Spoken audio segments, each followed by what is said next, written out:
OK, je pense que l'enregistrement fonctionne, donc on peut se lancer. Fait que comme on l'avait déjà fait, puis je veux quand même que l'enregistrement soit assez condensé, je vais y aller un petit peu plus vite.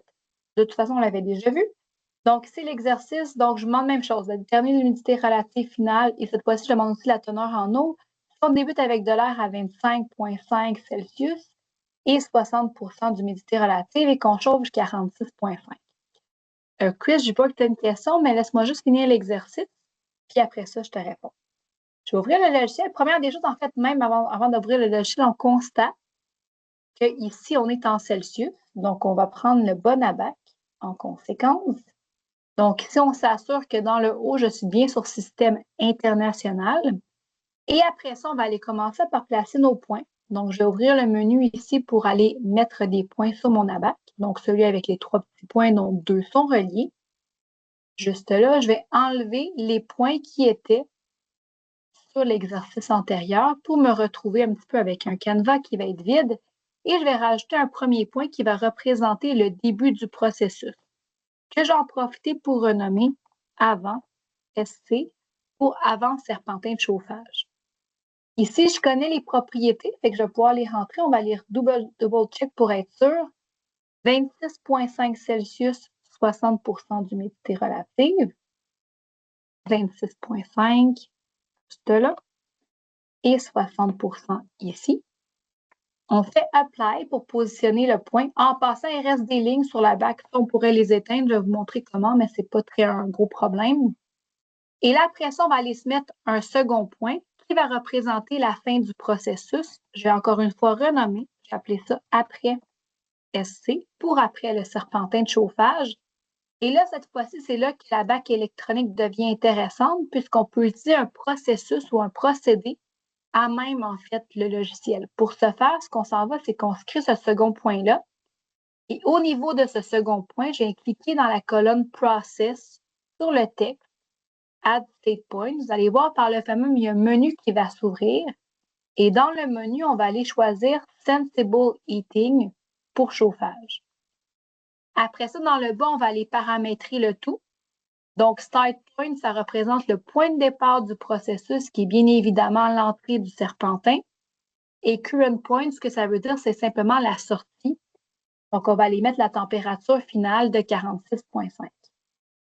Donc, ici, 46,5, comme ça. Et on fait Apply. Et là, vous allez voir qu'il va créer mon second point, puis il va faire aussi une ligne entre les deux pour montrer le processus. On voit que c'est logique.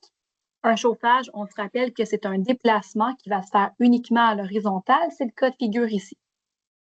Et pour aller lire les propriétés de ce point que je viens de créer qui représente la fin du processus, je m'assure ici que dans ma liste de points, c'est bel et bien le dernier qui est en surbrillance. Et après ça, on peut aller lire les différentes propriétés. Je vous demandais l'humidité relative finale. On a ici 20,05 qu'on pourrait résumer à 20,1. Et aussi, donc, après ça, la teneur en eau, le W, 13,08, qu'on pourrait résumer à 13,1. Est-ce que ça va pour ça? De toute façon, je viens d'enregistrer qu'est-ce qu'on vient de faire. Là. OK? Fait que ça, je mets ça comme ça. En passant, donc, ceux qui avaient les lignes, là, les lignes, elles restent toujours là. Mais si ça vous agace, on peut très bien les enlever facilement. Pour les enlever, il faut aller sur le même outil qu'on a utilisé pour les rajouter, c'est-à-dire la petite étoile juste ici. Et dans le fond, on s'en va sur l'une et l'autre des lignes. Donc, on va aller décocher l'item On, qui est l'activation pour l'affichage, comme ça ici. Appliquer, puis là, ça les enlève. Fait que ça vous agace, là, ce n'est pas un souci. Chris, tu avais une question? Non, c'est bon, vous avez répondu dans l'explication. OK, parfait.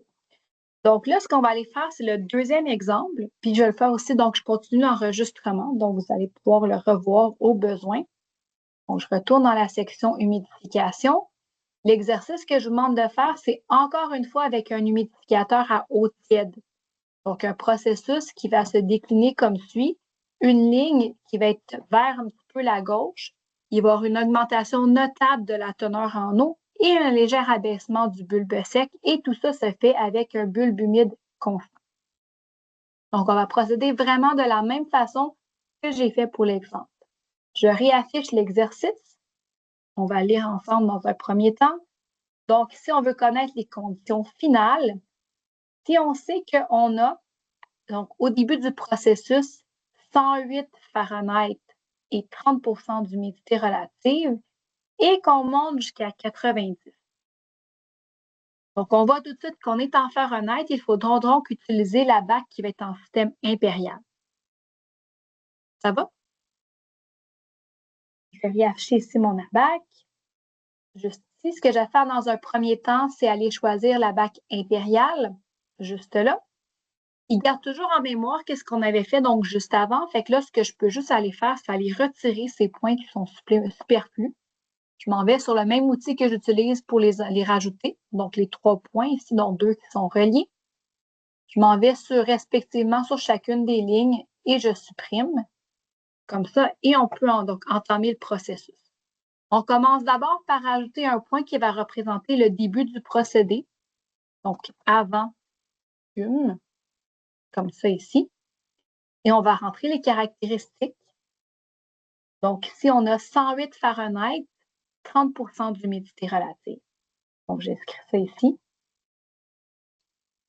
108 Fahrenheit, 30 d'humidité relative. Ici, ça n'a pas d'importance de mettre les points zéro là, parce que c'est juste le logiciel. Et on fait Apply. Donc là, on a le point initial. Et là, je vous rappelle que pour ce qui est en fait de l'humidification avec un humidificateur adiabatique, malheureusement, les procédés inclus dans le logiciel ne nous permettent pas de faire une opération rapide. Il faut y aller avec différentes lignes et on va pouvoir l'utiliser comme point de repère pour aller faire notre lecture des conditions finales. Et on se rappelle que ce humidificateur-là se fait à bulbe humide constant. Donc, ce qui est important, c'est d'aller noter c'est quoi le bulbe humide du point initial. Et évidemment, donc, les conditions finales vont se retrouver avec le même bulbe humide. Donc, ici, on a 80.025, donc à peu près 80. En même temps, pendant que vous regardez ça, allez juste voir mon solutionnaire pour être sûr que je ne m'égare pas. Oui, donc tout fonctionne. En fait, ouais. Est-ce que ça va pour ça? On prend ça en note, 80.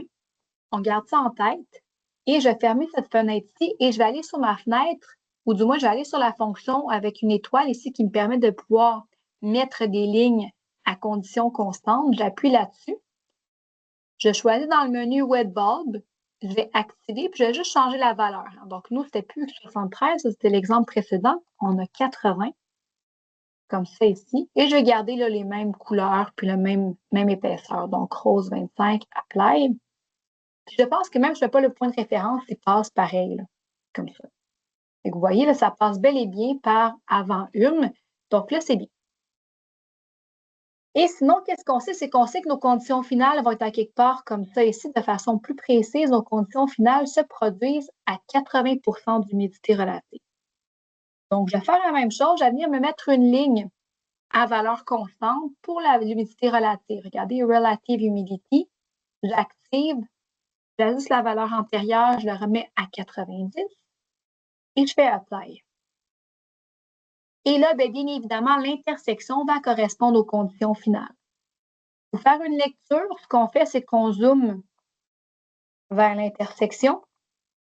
Et idéalement, bien là, c'est déjà activé pour moi, mais j'active la petite cible ici en haut parce que le curseur, c'est pas très précis. Donc, je vais avec la petite cible et je regarde en temps réel, dans la colonne de gauche, les différentes valeurs. Et celle qui m'intéresse, la température, soit la première. Et je m'en vais à l'intersection ici et on regarde ce qui se passe en même temps. Donc, on voit que c'est environ 82,4. On va vérifier mon solutionnaire pour être sûr. J'avais 82,5 dans le solutionnaire, donc ça fait du sens. Regardez bien, quand mon curseur est là, on voit que la valeur ici, elle est 82,4, 82,5, quelque chose comme ça. Et c'est notre valeur finale, donc 82,5. Donc là, ce qu'on peut faire pour compléter l'exercice, c'est d'aller positionner le point qui va correspondre aux conditions donc, finales du processus. Donc, pour placer un point, donc, je m'en vais sur la fonction juste là. Je fais Add Point. Je vais appeler ça après hume après humidificateur. Et on avait dit, là, c'était 82,5. Yes, 82,5 de bulbe sec. Et bien évidemment, 90% d'humidité relative, c'est donné dans l'énoncé. Donc voilà, fait qu'ici, on a tout notre processus avant l'humidificateur, après l'humidificateur. Et là, on pourrait aller, si on aurait besoin de d'autres propriétés, elles sont disponibles, évidemment, donc juste ici.